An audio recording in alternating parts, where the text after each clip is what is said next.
Get ready to challenge conventional beliefs about what's possible in creating health, wealth, and happiness. You are listening to Playing on the Edge Radio with Megan Edge. This hit show is providing you with ways of sustaining radical and powerful changes in your life. It is time to open and expand your awareness, accelerate your well-being as Megan shares wisdom, teachings, and experience from a lifelong journey of the heart. Enact the power of radical change with ease and lift your desires to a new perspective. Now, here's Playing on the Edge Radio. Hey everybody, I'm Dr. Pat, and I'm here with Megan Edge. And it's so great to have all of you tune us in and turn us on for a lot of reasons. And let me tell you why. I get to hang out with Megan all the time. What we do is we think about how we're going to bring a positive message into the world, but more importantly, how about positive and powerful? And Jessica and I were just talking about this because of a direction we have finally made a decision we're going to go. But why is it that we can't think about ourselves from the perspective of authenticity and being powerful? Or how about the energy of authenticity? How about the audacity of it? And what if we could be all of that? Today's show is all about what if you wore no masks. Megan, thank you for today. I want to talk with you a minute about your what you've said yes to in your life and your work as it relates to today's show. Yeah, absolutely. You work with women 24/7. You work with people all over the world. And for you, you have landed at the place in your life where you've said, it's got to be authentic or it just ain't. Exactly. And yet, there's so many challenges to that. What have you learned and what are you're bringing forth in the work that you do every day? Well, Pat, it's such a journey the whole way along. And as we've been planning for this show, I've been doing a lot of soul searching and going back into my own story and looking at what were the really early challenges that I experienced coming out of my family of origin. And, bless my mother, I loved her to pieces. She passed away many years ago, about 20 years ago when I was about 33. And she taught me some amazing and beautiful things about myself and how to show up in the world. She also gave me a lot of her baggage around all of that. And for her biggest challenge was in the worry about what everybody else thought of her and what everybody else's experience of her was. And she passed that on to me. And for a long time, I resisted it. I didn't take it. I said, Mom, no one's going to see when I'm walking down the street that I'm your daughter. So if I don't look perfect, no one's going to care, especially as we're in Toronto, for goodness sakes. There's millions of people here. Seriously, they're not going to care that I'm not wearing a bra or that I've got a tear in my jeans.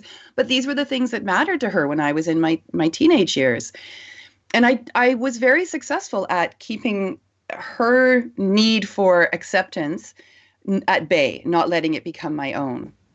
But then as I became an adult and moved into relationships with other people, especially those significant primary relationships, those partnerships, I started to lose that sense of myself as being an independent and authentic individual, and allowed myself to fall into trying to meet somebody else's need of me and somebody else's expectation of me. And I ended up doing what I think a lot of women especially do, but men do it as well. I ended up wrapping myself in packaging in order to be acceptable to the other person. And by that, I mean specifically like lingerie, for example. Yeah, right. Now, I have nothing against lingerie. And if lingerie works for you and it makes you feel special and fantastic, then that's awesome. But it didn't for me. I was more of a sweatpants and sweatshirt kind of girl. I was more of a put on a big men's cotton shirt and wear my ankle socks around the house. The idea of stepping into something frilly and tight and uncomfortable really wasn't who I was, and it wasn't how I wanted to show up in an intimate relationship with someone. And yet, somewhere along the way, I lost my own ability to say, this is who I am, warts, bumps, bruises, scars, and all. And either you see me and love me up, or you don't. And if you don't, then we have a different conversation. And clearly this connection is no longer what it could have been, should have been, or needs to be any longer. I love that we get to stand up and step up and acknowledge who we are. Okay, so me, there's a song by Stevie Nicks, maybe Benny could dig it up, that describes me to a T. It's called Leather and Lace. And that song is me to a T. And as a matter of fact, I don't wear leather anymore, except I will say to you guys out there, don't email me on this. Have an old leather motorcycle jacket. You have to wear leather on a motorcycle, okay? But, what I want to say about it is, this is me. A lace shirt and some form of leather. It's me. It always has been. Yeah. I'm that blend of that person. I'm a person that loves twinkly lights. So today's show, you get to see my twinkly lights in the background. And people say, man, is that you or are you showboating? And I'm like, no, it's me. It really is me. Yeah. Isn't that the challenge for us of how to show up as who we are? Absolutely. And I'm so glad that you talked about a theme song, the Stevie Nicks song for you. For me, it's Green-Eyed Lady by Loaf. So let's see if we can get that one out there too. Child of nature, friend of man. We aren't just one persona. And when we talk about what would it be like to not wear masks, what I mean by that is, what would it be like if you just let yourself show up and allow people to have their experience of you without getting hooked into validating yourself through what you think is their experience of you, or trying to fit yourself into somebody else's idea of who you are. I have lots of different people in my life. So I associate with different groups of people. I have different tribes, and I'm not necessarily the same person for each of those tribes. If I go to a family dinner, I'm not the same parts of my personality don't necessarily come through like when I'm in a session with somebody, right? There's a different aspect of myself. The therapist shows up versus the mom showing up. And I'm not being untrue to myself by allowing myself to be differently seen or differently experienced in these different areas of my life. Instead, what I think I'm doing or what I feel I'm doing is knowing when those parts of myself are best able to shine within the company that I am in. And I couldn't be a therapist 100% of the time, right? I couldn't be with my clients 24/7. That wouldn't be balanced.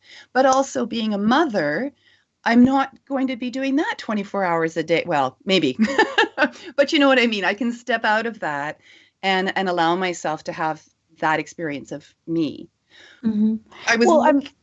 But isn't that what we're talking about today, too, is that this is time for a new narrative on authenticity, authentic living. And what about, having that aspect of it with a sense of audacity, a nature of tenacity?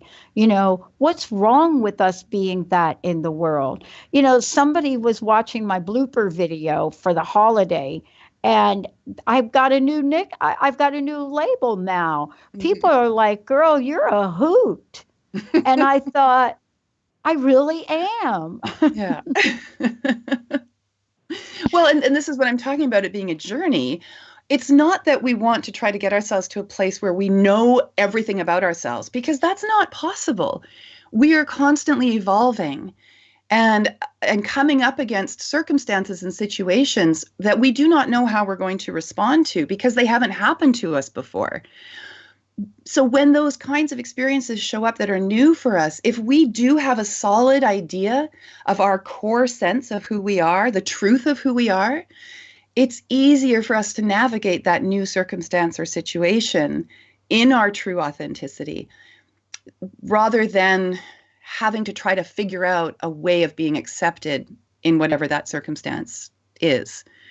Does that make sense in terms of this conversation? Yeah, because, look at how uncomfortable, Megan, is it for us not to show up as ourselves? I know I did it a bunch of years. I know that when I go back to my first corporate job and working, and I started work at a really young age, um, uh, one of the things that I realized is that we never really in the workplace back in the day, as women coming into the workforce, when it was unusual for women and people of color to be in the workforce and to be elevated. That in order to get that way, our generation took a lot of grief for not being authentic. And so we had to learn how to be authentic later in life. You know, why do you think that there are so many of us that left the corporate world that have become entrepreneurs? Yeah, because there's not a fit, right? And as you say, trying to be somebody else, somebody that is not in alignment with who you are or who you came here to be, trying to fit yourself into what you think somebody else's expectations are of you is exhausting. It's exhausting. You can feel how heavy that is to be in a constant state of agitated awareness, making sure that you're meeting other people's expectations that you think are other people's expectations of you. And eventually it will lead to illness. It will lead to breakdown. It will lead to sickness. It will lead to injury. It will lead to some event in your life. We talked about this, I think, in the first episode about that wake-up call. There will be a wake-up call that will pull that carpet of illusion that you've created for yourself out from underneath you to give you the opportunity to start asking some of these really fundamental questions of what it is to be you. Yeah. Yeah. I mean, we're going to talk about this and so much more today because authenticity shows up in many, many ways and many, many faces. So, you know, one of the things that we started to talk about, we'll continue talking about is how many faces does fear have? Because fear is that thing that would hold us back from being our authentic selves, right? And if fear is running our life, if fear is in the pilot seat, then faith is not, trust is not, belief in ourselves is not. And so what is it that fear will create that we truly don't want? And how does moving beyond that take us to our heart? Let's talk about that when we come back. Megan Edge, right here today. When we come back, we're going to bust through some fear, maybe some crust. And when we come back, we're going to talk about how you can tap into your heart to annihilate and disintegrate fear. We'll be right back.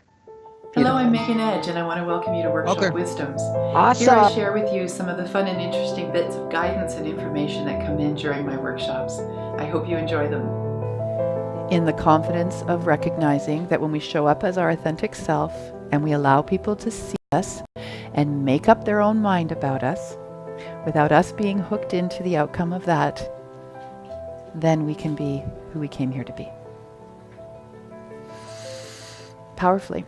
And when you do this, you model this for other people. People see that, they feel that energy, and even if they can't put their finger on it, they leave your presence going, I'd like to show up like that. How do I do that? You demonstrate it every single day of your life. This is how you become the visible light worker, to use Doreen Virtue's words. She talks about the invisible light worker, and I remember learning that with her and thinking, what about the visible light worker? What about when you walk through your life, your everyday life, in that energy of light worker and being visible, so that every action that you take has an impact and a reverberation to the people around you. You smile at people. You open the door for somebody. You ask if you can help someone. You put your arm around a stranger. These are all the little ways in which you impact people and actually change their vibration at a cellular level, because they respond to that. And then they take that with them and they give it to the next person, and it becomes this beautiful virus that spreads exponentially. Right? And this is where we become in ownership of how we are and how we feel and how we interact with other people, recognizing that there is an impact there. If you're in a grumpy mood and you lash out at somebody, they're going to take that to the next person too. So being mindful of, is that the impact I want to have today in the world? If I'm feeling grumpy, why don't I take care of that instead of trying to give it to somebody else? Because it's actually not mine to give to them. And then when you recognize the mood you're in and you do the work you need to do to understand what that mood is all about and move through it, not suppress it, but navigate it, move through it, acknowledge it, honor it, and say, okay, good, I've done the work. Now I can go out with a smile on my face and be the difference that I want to make in the world. Thank you for watching my workshops and my talks. It's my passion to share with you what I know and believe. We have lots of laughs, sometimes tears. We're always learning and growing. I look forward to hearing from you and staying connected. Enjoy this amazing day. So great to have all of you tune us in, turn us on. Megan Edge is here because why? Yeah, you're listening to Playing on the Edge Radio with Megan Edge and me, Dr. Pat. We get together each month, and what we do is we bring you the conversations, the topics that you're asking for. Today we're finding the conversation about authenticity and becoming powerful, audacious even. What is the energy of that? What is the aura of that? And auras, authenticity, audacity, or audacious, oh my. What if you wore no masks? What would that look like? And I think today we're covering the journey of what that could mean in our individual lives. How many faces does fear have? And how do we move from fear to that heart-centered place? And why is that important? And Megan, before we jump into this and talk about the truth of it, what is the work that you do? How can people find out more about it? Because, you're working with people every day to help create this shift, right? Yes, absolutely. It's such a passionate place for me to help empower people to see their value and understand their worth. And I know what that journey is. And so in the work that I do, I recognize this as a journey. And I recognize those places of vulnerability that we go to. And I recognize the courage that it takes to say, I'm not living my life on purpose. And I need to know what that purpose is and how to do that. In my own experience of that and that facing those fears that we're talking about, and for example, the Heart's Journey, the Healing Hearts Oracle Cards and Guidebook that I've created with Hay House and Balboa Press, that to stand into that story that I share in the guidebook of my own life and what was happening in my marriage at the time and the eye-opening heart, what would it be? Heart paths that I realized I had to follow. In order for that story to become known to me, and then for me to be able to have the courage to share it with others, I had to go into all of those fear places around what my value was and what my worth was. And the most beautiful thing that's come out of this is now how I do the work I do and the systems that I use in helping people recognize their own value, and then also teaching other people how to do the work I do, how to become healers. And you can find a lot of that information on my website if you go to meganedge.ca, also through the books that I've written and the courses that I teach. I want to empower each of us to know what our worth is and to recognize that worth. And to do that, we do need to go into that story of where we've come from and how we've lived the life that we've lived and the experiences that we've had, and taking ownership and responsibility for our participation in that, which we will look at later on in the show as well, looking at some of the ways in which we can do that. Well, I mean, and, I was talking to somebody the other day about this being, the perfect time in the world to bring things forward. I mean, numerologists are talking about it, astrologers are talking about it, but beyond all of that, people feel a calling to bring things forward. But fear is kind of an interesting, bedfellow, right? The many faces of fear that show up prevent us from tapping into our heart, which then prevents us, as you would say, to showing up and practicing authenticity. Absolutely. And what are some of those faces, and how do we get beyond them, Megan? That's such a good question. Actually, it covers me with goosebumps when I think about it. Well, one of the things that I really want to impress upon our listeners and our viewers is that fear is not something to be feared. there is a purpose in that experience of fear when it comes to the surface. And what I would invite everyone to do is to start working with those fears instead of either succumbing to them, letting them lead, or pushing them away. They're showing up for a reason. They have something to tell you about some of the truths that you may be living that are not actually your deepest self. So you may believe it to be true that if you show up as who you are with all of your warts and bumps and foibles and scars and all of that, that people won't like you. That may be the fear that's coming to the surface, right? And so you put on that mask of acceptability or that mask of beauty that you think is what people want from you. What if instead you started to ask the fear why it's showing up for you, what its purpose is? Right? So that the fear then becomes your ally. It becomes something that is trying to tell you or show you the truth about yourself. And it's giving you the opportunity to question what you believe to be true, to determine whether or not it actually is true for you. So let's say one of your biggest fears is that you're not good enough. And that fear surfaces every time you have to step in front of a group of people. And you have this internal dialogue of, I'm not good enough. They're going to laugh at me. They're going to think I'm saying something dumb. What if you took a moment and just asked, where's that coming from? Whose voice is that? Who first gave you that fear? And actually, is that fear yours? Mm-hmm. And is it even true? And if you're going to show up and you're going to speak in front of a group of people and they are going to laugh at you, well, that's nothing to do with you. That's all about them and what their insecurities are. And so you see, I can demonstrate to you how you can take that fear and instead of just accepting it as being real, you can work with it in a different way and allow yourself to move away from the fear by understanding the source of it and then deciding if you still need it or not. Yeah. I love that every day we have opportunities to really make that movement and, move past those pivotal points. A number of years back, I had a lesson from Shirley MacLaine.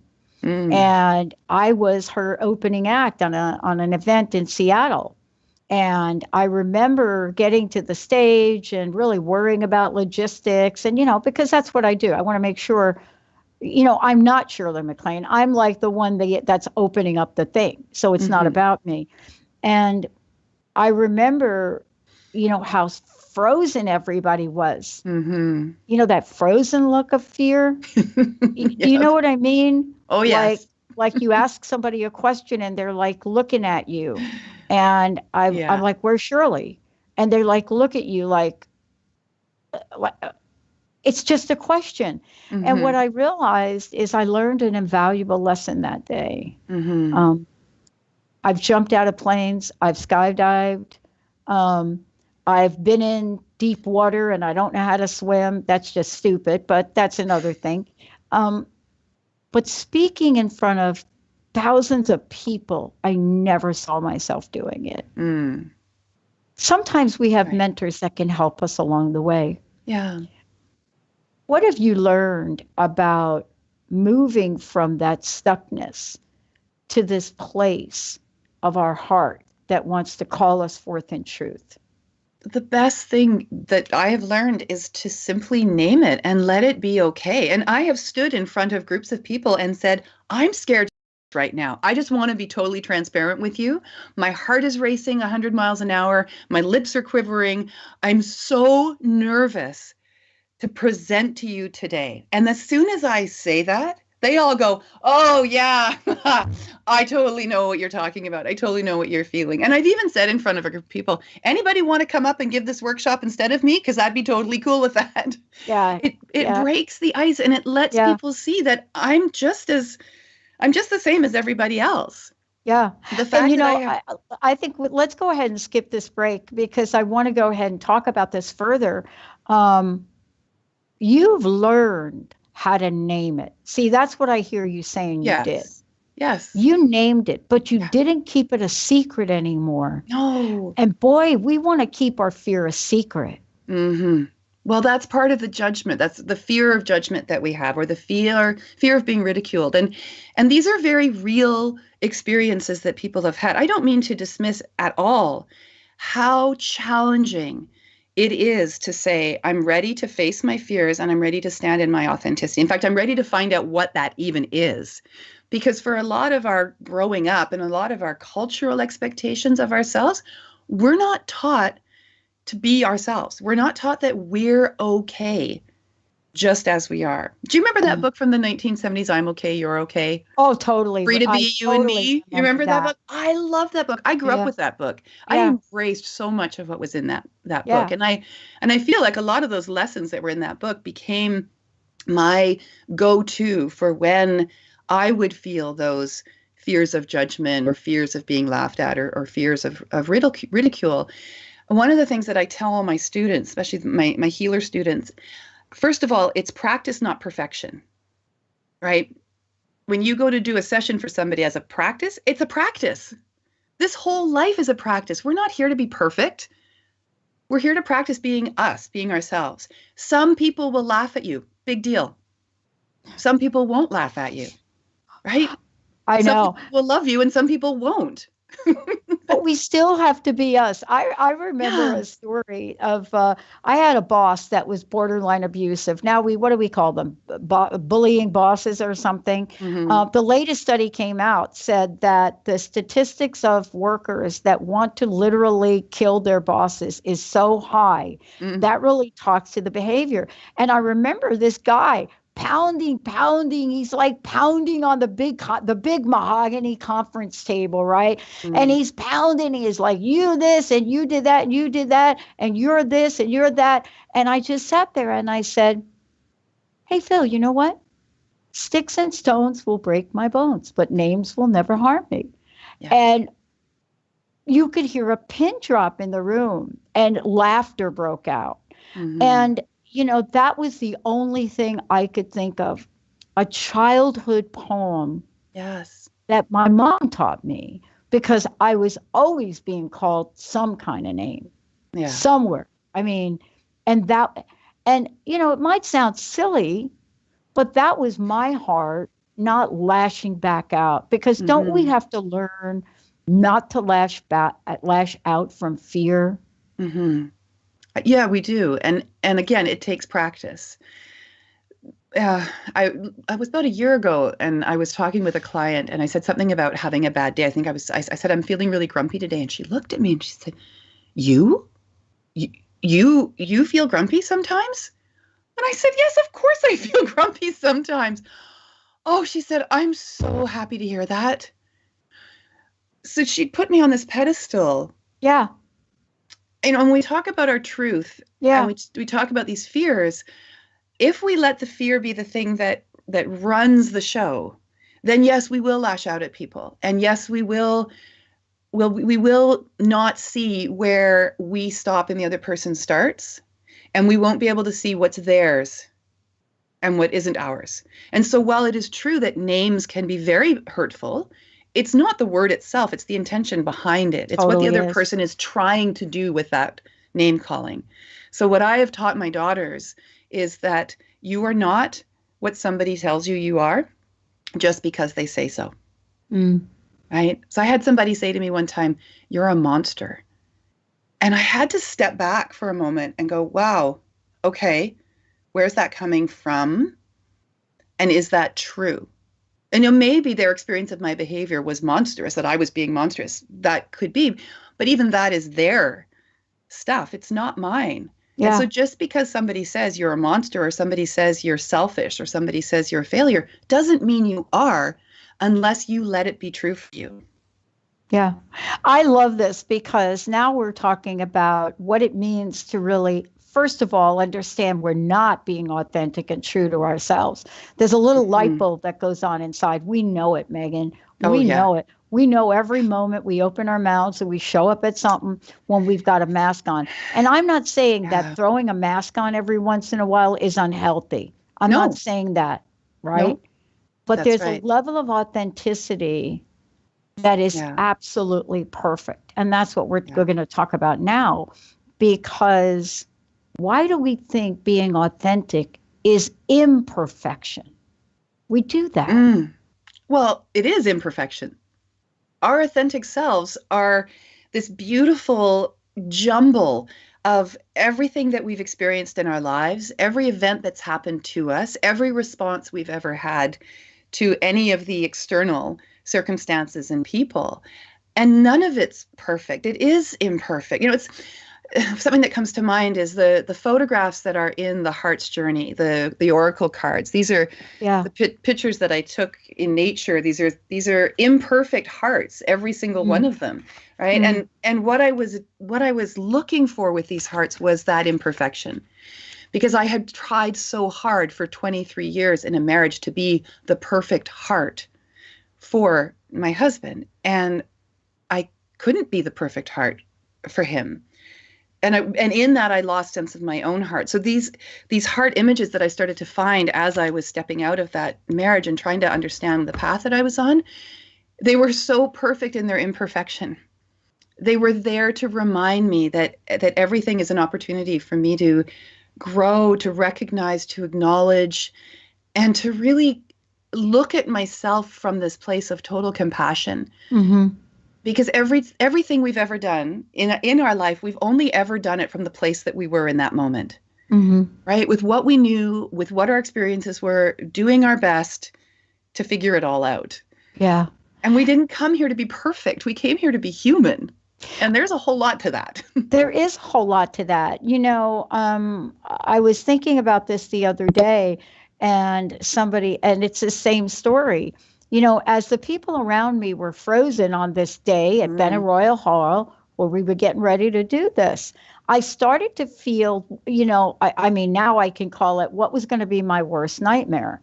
And so my worst nightmare was going to be if I actually had to be face to face with the most amazing Shirley MacLaine, right? Now you can know what you want to know about her, but yet up to that point, I had been so looking forward to meeting her. But in a nanosecond, the energy started to shift. And all of a sudden, Britt comes out, her assistant, and says, "Which one of you is Dr. Pat?" And I'm like that. And she says, "Shirley wants to see you in the green room." Off I went. And I spent the hour and a half that I thought I was going to need to prep, sitting and talking with these two and eating grapes and having a blast. And when it was over, Megan, Shirley grabbed me and said, "Show me the stage." And we looked at the stage, and she said, "What are you going to do?" And I'm like, "Well, I'm going to introduce you." Yeah. And she said, "No, what are you going to do? How are you going to do it? Show me what you're going to do. Show me." And what happened with me was I said, "Well, I'm going to do this, and I'm going to talk about this, and I have a little exercise." She said, "No, let me show you how to work a stage." And if I'd have let my fears show up, I would have missed an invaluable lesson that no one ever taught me how to do. Right. And what she was saying is what you're saying, because there's one thing we know about Shirley MacLaine. She is her own person. That is about as authentic as you're going to get from anybody. I mean, this is the actor that wrote a book that almost everybody in the world said, "Have you lost your mind?" Yes. But that's from heart. What can you help us with to have that level show up? Because my life changed forever because someone was willing to show me how to be myself, and I didn't know how. One of the first things that happens to our body physiologically when we go into a fear and place of fear is we stop breathing. We hold our breath and we wait to see what's going to happen. What if you just took a nice deep breath and stepped into it and just said, okay, I'm going to show up. I'm going to allow people to see me. I'm going to allow them to make up their mind about me. And I'm going to not let myself get hooked into what their experience of me is, because in fact, I have no control over what their experience of me is. And you can just literally let it go. Put it down. What other people's experiences are of you is 100% what their story is. And if you can really let that be your knowing, it is so much easier to step into a room, to meet somebody, to put your hand out and shake them and say, hi, here I am. Yeah. I am. Actually, an exercise that I get a lot of my students to do when we sit in circle and we introduce ourselves is to say, I am Megan, or I am Pat, not my name is. To say the I am. Oh, it's so powerful though, isn't it? Mm-hmm. And it's funny because I am, and what everybody knows me as in the show is Dr. Pat, which of course I've shared the story countless times. I didn't come up with that. Mm-hmm. I never shared that I had a PhD. It was the last thing on the planet that I wanted anybody to know. I was so ashamed of it. And somehow Benny and the listeners started to tease me. And out of it came a caller that says, have I called into the Dr. Pat show? No, it wasn't called that. Mm-hmm. And I had a moment, and I want to ask you about those moments. Mm-hmm. You see it every day when you're working with people. You teach people in circle. You see their face. You see the energy change. Those are moments. Mm-hmm. But I've had so many of those that I've missed in my life. This one wasn't one of them. Right. There's so many. How can you help people to stand in their truth fully, presently, and proudly? I don't think we use the word proudly enough in today's world. Yes. There's so many different ways that we can do this kind of work. I don't know that there's any one in particular that works the best because each of us is different. So what I've done is to create a healing system that provides all kinds of different tools and different kinds of techniques that help chip away at that armor that we surround ourselves in and those masks that don't seem to move in order to get a peek at and then to really fully see the individual behind those masks. And one of the very first things that I do when a new client comes in to work with me is to let them know that the space they're walking into is one of no judgment and no apology. And I swear, Pat, usually within about 5 minutes of somebody hearing that, of somebody receiving permission to leave all their judgments at the door and to show up and just be who they are and be proud of that, they dissolve into tears. It hits a chord, it strikes a chord where they can just let that down and they can take that breath and they can say, okay, I'll let you see me. It's so beautiful to watch that. And some of the things we've talked about today, learning what your fears are and how to work with your fears, are these ways that we can do that. And actually a really fun exercise that I do with my students is to recognize who's showing up. So we have inside of ourselves lots of parts of ourselves, right? The inner critic, the doubting demon, and the backpedaler are three of my favorites. These three show up in spades. They're accompanied by our wise warrior, or our divine essence, our wise warrior, and our inner goddess or inner god. But those second three, we don't connect with them as often as we let the doubting demon and the inner critic and the backpedaler show up. So what I invite my students to do, and I invite all of our viewers and listeners to do this as well, is take a piece of paper and a pen and write those names down, the doubting demon, the inner critic, and the backpedaler, and give them a name.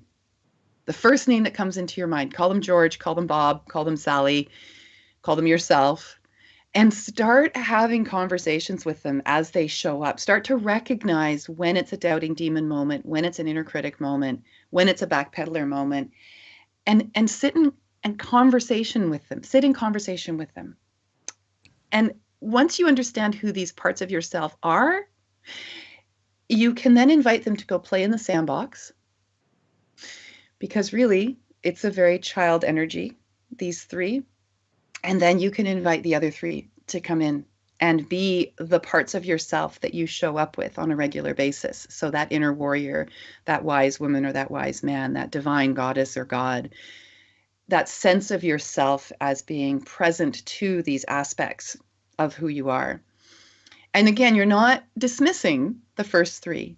You're giving them something else to do to distract them. so that you can show up in the wisdom that is yours. Yeah. One of the things that I love about this is, we're talking about who we are. Now, for me, I play table tennis. I like to play. I love the game. I played in my 20s. And the people that I play with don't know much about me. It's like you were just talking about. They don't know about me. They don't know. But every once in a while, somebody will say, what do you do? Have you ever get that question, Megan? That is such What do you say when people say, hey, what do you do, Megan? What is it you say? I'm curious. Yes, I will. On the spot here. Yeah, well, and it's something that I've worked with so many times. One of my business mentors, Sage Levine, absolutely beautiful woman, love her to pieces. She and I would go head to head on this every time. She'd say, who's your niche? Who's your sacred client, or whatever it is? What do you do? What's the elevator speech? And I would say to her, Sage, there was so much that I do. I'm not sure that I can put it in a box and put a bow around it. She said, you've got to come up with something. I said, okay, I'm a healer. And she said, no, you're a healer's healer. I was like, oh, well, I'm not sure I want to own that. And she said, no, you're going to own that. Then she said, you're a master healer. She was one of the people that gave me that title that I now use. And I use it with pride now. But when it was first given to me, like you, I didn't want it. Who am I to show up in the world and call myself a master healer? Good Lord, shouldn't I have spent decades and decades learning all these things? And what she mirrored back to me was, no, this is who you are. You have mastered all of these different kinds of ways of helping people, including teaching healers to become healers. She said, you are a master healer. You need to own that.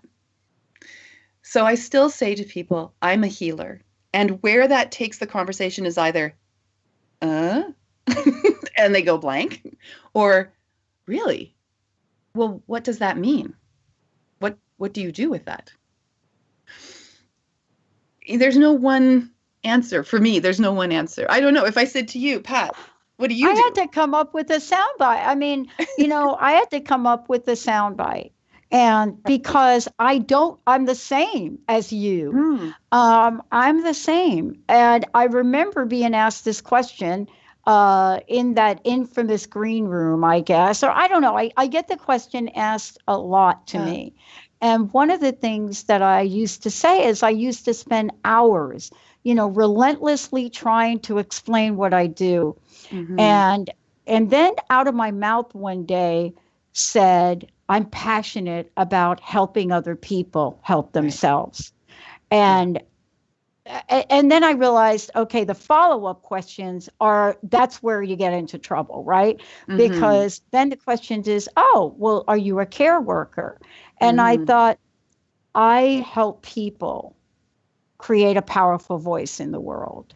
Right. And that's what I love to do. I love to help other people create a powerful voice in the world. And, part of that is learning from others. I don't know, Megan, what I don't know today. I mean, there's an image of me taking the stage at that event I mentioned where I gave people, as a result of that mentorship, and we're talking about mentoring others, a belly button exercise. So I'm up there opening up this thing for her, and I'm teaching people a belly button exercise. And it has to do with what you're saying. Yeah. I didn't plan it. Yeah. So I want to ask you this question. What are the best tools and tips that you can share with us today about standing in our truth in those moments as well as others, but in those moments where we may doubt ourselves the most? Right. Do you know why we get nervous? Tell me. We get nervous because we want to do a good job. Oh. It matters to us that we do a good job, whatever that job is. So the next time you're feeling nervous about something, think about that. You're not feeling nervous because you're not good enough. You're not feeling nervous because you're not prepared. You're not feeling nervous because you don't think you can do this. You're feeling nervous because you want to do a good job for the people that you're showing up for. It was something that Doreen Virtue said when I was doing her training 10, 11 years ago now. When you're nervous, think of service. Yeah. Right? Right. Yeah. And we've talked about this. Just show up and let people experience you. Learn from your fears. Know who these inner critics are, these doubting demons, where these words are, where this voice is coming from. Do your work around determining what is your truth and what might be somebody else's that you've been given. Like the example from earlier on in the show when I said, my mother gave me this fear of judgment. She gave it to me and I said, okay, I'll carry that for you. And then I spent the rest of her life trying to tell her what a beautiful and amazing woman she was, but she couldn't hear it because she was still in that fear, that judgment. Right? And then I had to work really diligently to step out of what wasn't mine. So it's doing that work around finding out what your core limiting beliefs are and what your core truths are about yourself. And it's really about having that conversation with yourself or having it with your best friend and saying to them, who do you think I am? Right? Like you and I were talking about this at the break. Yeah. Let somebody else tell you who they think you are. Because in their experience of you, there may be some insight that's really helpful for you to really see your value and your worth through how they have experienced you. And it can also really shine a light on the things that you have been telling yourself that nobody else is actually seeing. Right. Yeah. Part of this is so important in today's message because we are bombarded left and right. But the direction of our work has changed considerably from what people are looking at today as radio. We hardly ever refer to ourselves as a radio organization now, although we have built it as a cornerstone for messaging. And we built technology that does that really, really well. But because all of you have said, you guys are much more than that. Can you describe that for the world? And I got to say, Megan, we're working on it. It's a work in progress. Because the passion it's the same. We help other people create powerful voices for themselves. That's what we do. Right. And yet the outer world wants us to explain ourselves. How have you found that to be for yourself and the people you work with when they are stuck in this place of, I'm learning about myself. I don't know how to talk about myself, but I know I'm in here. Yeah. I love what you just said about I'm a work in progress. Yeah, I am. Right? But we all are. And wouldn't it be amazing if when somebody said to you, well, who are you? And you could say, I'm a work in progress. That's who I am. I'm a work in progress. Right? Because you're not your work. Your work is not your worth, but your work is a part of how you show up in the world. The question of how do we change our sense of self is, I could give you an answer. I could say, become confident. I could say, walk into a room and say, hi, here I am, and let people have their experience of you. I can give you that. But until you're willing to practice it and fall down sometimes and go back into some old rhetoric about your value and your worth, but in an awareness of this is the work in progress, I can talk till I'm blue in the face. It's not going to have any impact unless you're willing to do the work that you need to do to embrace your own self with a sense of compassion. And I'll tell you, I was teaching this past weekend. I was doing, I have a healing system called Intuitive Energy Massage, and it's now a certification program. And I'm certifying healers to go out in the world and offer this energy healing that I've developed. And we're sitting in the conversation that we have at the beginning of the class. And this moment arose for a lot of us in the room, but for me especially, of remembering who I have been and really feeling her insecurities and her pain and her wounding and coming from where I am now and being able to visualize going back and scooping her up in a great huge hug and letting her know that everything was going to be okay. And just like what's happening now, where I'm having this emotional response to this memory, this is what happened in front of my whole class. I burst into tears thinking about all the times in my life where I had let myself be really small and wonder about my value and wonder about my worth and worked so hard to push through that and tried to show up in the world with a big smile on my face, even though my heart was breaking inside. And now being able to come from a place and saying, oh, honey, Mm. oh, so it's okay. You're going to be okay. We're going to get through this together. And there will be a time when you stand up in front of a room full of people, 400 people, 600 people, you're on a stage and you're sharing how it's possible for them to do this too, in whatever way is right for them. Coming from that place of just forgiving ourselves and not being so hard on ourselves, and recognizing that we've always just done the best we could under the circumstances with what we knew at the time. Yeah, I love what you're talking about, Megan. And, we're going to make sure that people know how to contact you directly here in a minute. But I went through a really tough time in my life, over the past 15 years since I started to do this. I got really, really sick. And as a result of getting really, really sick, for the first time in my life, I wasn't in control of my body as I had thought I had been all my life. And I didn't feel good about myself. And so I wasn't, I didn't feel good about the partner I had at the time, nor the way they felt about me. And I was so depressed. I never shared it. I came on air, except for one day I said to Benny, Benny, I really want to talk about depression. I really want to talk about this. And I sent Benny, who's here with us today, I sent him a clip of how I felt. And what it was described in, Megan, was I had taken the song by Radiohead called Creep. Now, for those of you out there, if you don't know that song or you heard it on Glee, it's a song called Creep by Radiohead. And it talks about you're so special, someone else being so special, but I'm just a creep. And it so described it, and I can't sing a lick. And I recorded that song and singing it. And, for me, what I realized is we have to acknowledge the people that are not feeling great about themselves, only to say there's help. You're not alone. Yeah. And isn't that the core essence of your work at some level? Yes, absolutely. It is the reminder that we are not doing this alone, that we are actually never, ever alone. And part of that is actually us reaching out for that help when we need it.